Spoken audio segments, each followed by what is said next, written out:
Agkid-kid daw iti tulong ni Mrs. Cheryl Failano at taga-barangay Susugaen, Pasukin, Ilocos Norte para iti anak na nga da iti sakit na ti dalem.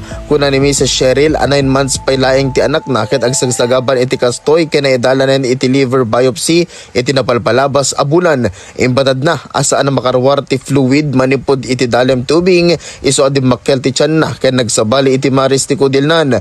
Iti agdama ket adan iti fundraising activity para iti daytoy ubing ken adan iti impauna ti Share a Free Ride program manipod iti ili ti San Nicolas ken napandapay impaayan ti grocery. Inayo ni Mrs. Failano ano laket di compatible iti liver ti ama ti ubing ken iso iti agbalin a donor iti liver. Ako adatoy na ko nga umay patulong kan dito yung anak ko. Tapos maitultuloy ti panangbiag na. Tadi mi amo ti pangalalan mi ti paagas na ako. Sabay ko matulungan na kami.